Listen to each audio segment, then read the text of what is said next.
Of course, Brian Gutekunst made a big splash this week in free agency, and maybe not even a splash as much as a full-on cannonball into free agency, signing 4 big names all before lunchtime on Tuesday. The Packers introduced them on Thursday at Lambeau Field. Chris was there to gather some first impressions for us, and like Gutekunst did, let's start with outside linebacker Zadarius Smith. Hit me with what you thought of the former Raven. Yeah, honestly, I think the team store better start printing off some Z Smith jerseys because this guy has the potential to be a fan favorite in Green Bay right away. He's got a ton of personality, a little bit of a Jair Alexander confidence, maybe even cockiness about him. The guy signed a $66 million deal, which makes him the highest paid player on the defensive side of the ball. And with that comes some big expectations, but I think he likes that leadership spotlight that comes with it. You saw some clips here in the highlight reel we're showing you against Tennessee. Well, this year in that game, he had 3 sacks. The team had 11. And when talking about games like that, you can just see his cool, calm, collected demeanor. Take a look. That game was a big game. I think I had, 3 sacks? Yeah.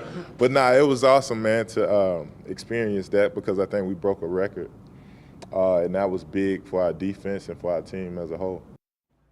And the Packers actually double-dipped on Smiths, and to the joy of Packer fans everywhere, double-dipping on another outside linebacker, Preston Smith, formerly with Washington. According to Pro Football Focus's metrics, the entire Packers pass rush last season combined for 87 pressures, while these two Smiths put up 113 for their former teams.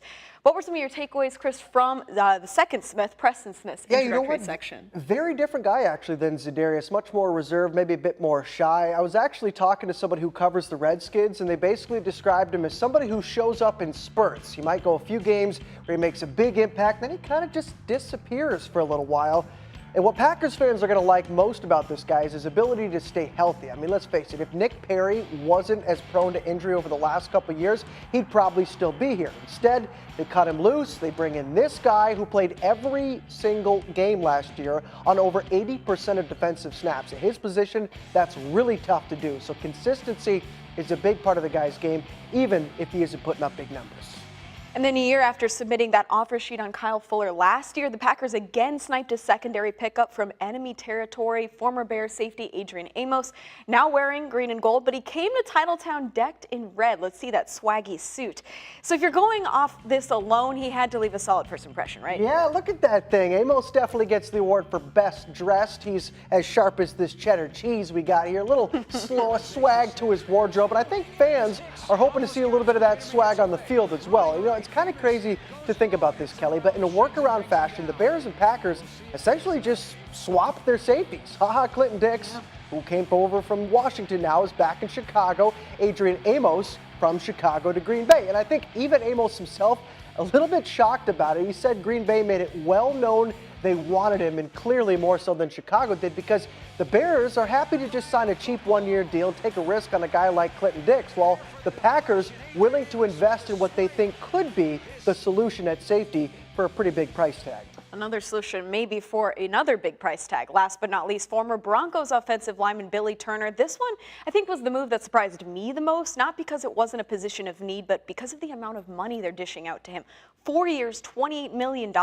He started at both tackle and guard positions on both sides of the line in his career, but at this price tag, he should be the Packers' full-time solution at right guard. What first impression did he leave you? Yeah, I mean, none of these contracts were cheap by any means, Kelly, but that's the one thing that the guys talked about in their press conference. Cue up the keyword. A variety of things and be versatile.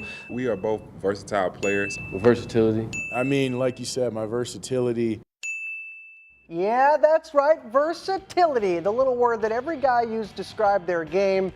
But it's pretty true in Billy Turner's case because he played every spot on the offensive line except for center. So maybe that means he started at right guard, like you say, but maybe it also means he serves as the swing tackle, kind of like what Jason Spriggs was doing last year. But Brian Gutekunst says there isn't a specific fit for him just yet. I mean, it's just good to have guys on the line who are going to stay healthy because we've seen it time and time again.